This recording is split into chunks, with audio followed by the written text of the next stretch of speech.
Question 9.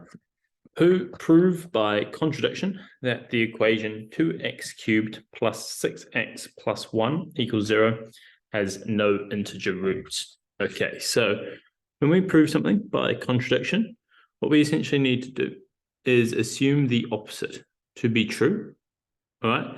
And then show at the end that there is a contradiction to our assumption, and therefore, there are no integer roots in this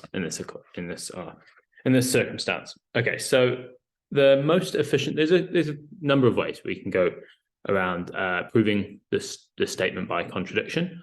I suppose the most efficient way would be as follows. All right, if we let fx equal our function here, so 2x cubed plus 6x plus 1, and we'll say that f of a, or alpha if you prefer, f of a is equal to 0 for a is an element of integers.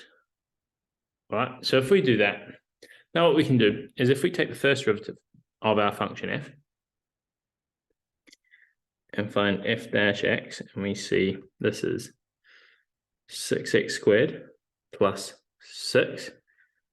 Now we can notice that this equation here will be greater than 0 for any value of x, or for x is an element of any real number. Okay, so for x element of real numbers.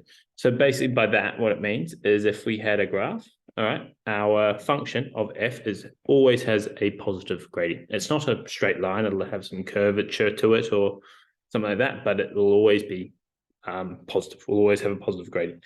Equally, we can see that the lowest gradient for f, for our graph of f, will be, meant to be a highlighter, will be 6. Okay, and then no matter what x value we put into here, well, if x is equal to 0, then the gradient of the graph of f is going to be 6. So it's going to be 6 times 0 squared, which would be 0 plus 6. And then, if we put a -1, it's going to be 6 times -1 squared, which is 6 plus 6. So the gradient there will be 12. All right, 6 plus 6.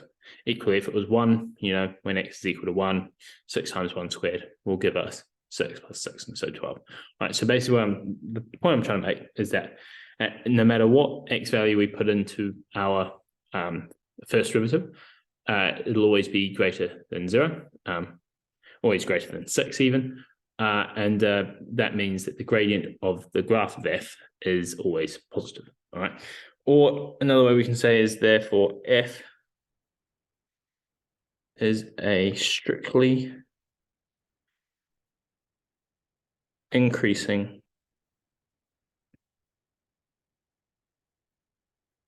function.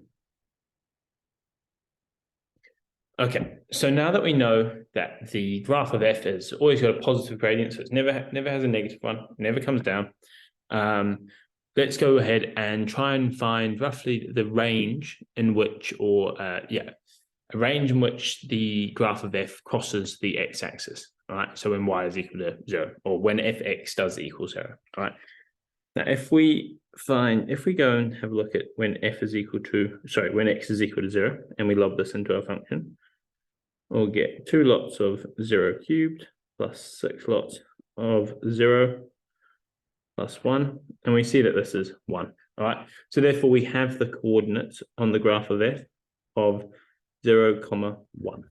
All right, and now if we put in x is equal to -1, we're going to get 2 lots of -1 cubed plus 6 lots of -1 plus 1, and we'll find that this is equal to -7.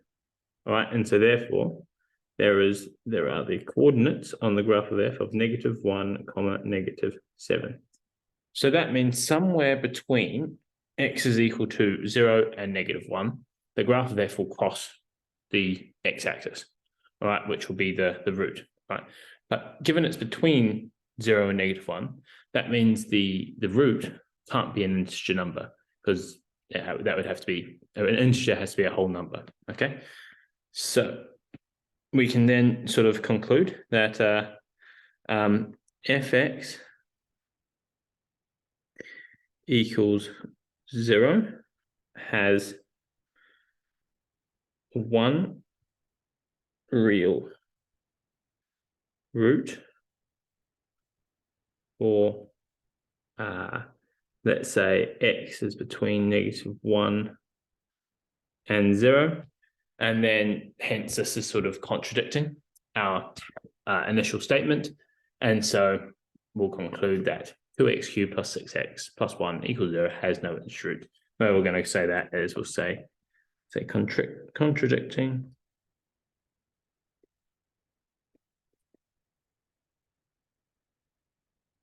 our assumption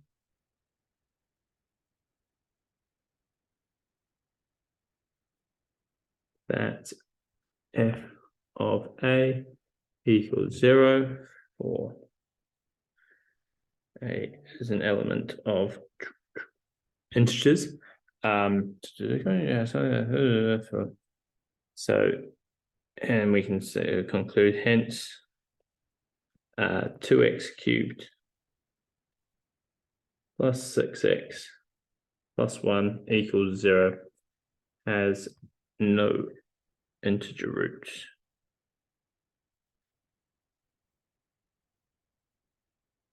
Cool. And that is the answer to question 9, perhaps the most efficient answer. Another possible solution or way to go about this is to consider different integer values for a. Okay, so basically when a is a positive integer, when a is a negative integer, and when a is equal to 0, and you'll find when you sort of plug them into our equation here that none of them will give a value of 0, and that's equally a perfectly fine sort of proof by contradiction that this equation has no integer roots. Yeah, there we go. That's the answer to question 9.